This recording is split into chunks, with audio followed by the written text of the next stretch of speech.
तुम्ही पाहत आहात MCN न्यूज मराठी।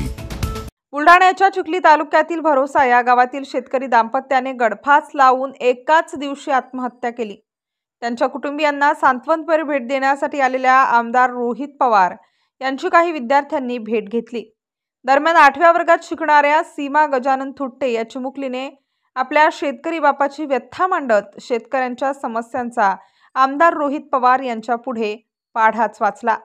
शेतकऱ्यांच्या घरात कधी मीठ असते तर तेल नसते, तेल असते तर मीठ नसते। सरकारला शेतकऱ्यांचा जीव गेल्यावर जाग येणार का, असा सवाल देखील या चिमुकलीने यावेळी उपस्थित केला। त्याचा व्हिडिओ सध्या सोशल मीडियावर चांगलाच व्हायरल होतोय। MCN न्यूज मराठी करिता रवींद्र शिरस्कार, बुलढाणा। दादा एक प्रश्न होता की शेतकऱ्यांचा जीव गेल्यावर तेव्हाच सरकारला जाग येते का? दुर्दैव असं आहे। शेतकऱ्यांच्या शेतात तुम्ही आई पडते, काही कीटकनाशक पडते, तेव्हा सरकारला जाग येते। शेतकऱ्याच्या घरात तेल असते तर मीठ नसते, मीठ असते तर तेल नसते। तेलाला भाव काय 115 रुपये आणि सोयाबीनला भाव काय 3-4 हजार रुपये। शेतकऱ्याला काय पुरू राहिले? खरं म्हणते तू, आम्ही पण हीच भूमिका मांडतो। दादा माझा बाप बी शेतकरी आहे। माझ्या बापाच्या घरात तेल असते तर मीठ नसते, मीठ असते तर तेल नसते। वडील आलेत काही नाही, गव्हर्नमेंट शाळेत आहे तुम्ही? प्रायव्हेट शाळा। तू जे भूमिका मांडली ती खरी भूमिका आहे।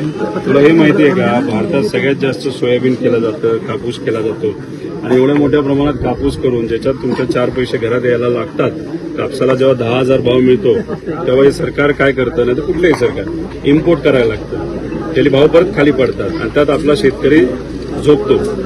तसं सोयाबीनचं झालंय, कांद्याचं झालंय, सगळ्याच पिकाचं झालंय। तुम्ही जे फर्टिलायझर घेतात तुमचे वडील तुमच्या शेतासाठी, तेव्हा टॅक्स असतो। वही आणायची असते दादा, तर फक्त जर का म्हणजे माझ्या खिशात 10 रुपये नाही तर इतकं वाईट वाटतं। नको करू, आम्ही तीच भूमिका घेतोय। तुला एक माहिती का, मी विरोधी पक्षातला आमदार आहे, पण मी जर आज निर्णय घेतला असता, नाही तर काल निर्णय घेतला असता, तर मी आज मंत्री सुद्धा झालो असतो, नाही तर पदाधिकारी झालो असतो।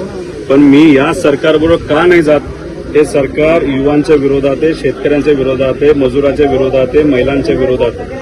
मजुरी जर का करायला गेलं तर लोक त्यांच्या वावरात तर खूपच राबून घेते, पण रोज बी 200-250 रुपये फक्त हातावर टेकवतात मजुराची। आणि दुसरं तुला काय माहितीये का, सरकारला असं मत आहे की लाडक्या बहिणींना महिन्याला 1500 रुपये दिले, आम्ही त्यांचे उपकार केले, बाकी काही मदत नाही केली तरी चालतं, असं सरकारचं मत आहे। 1500 रुपयात काय होणार का महिन्याला? 1500 रुपये नाही दिले चालते दादा, पण आमच्या मालांना भाव द्या।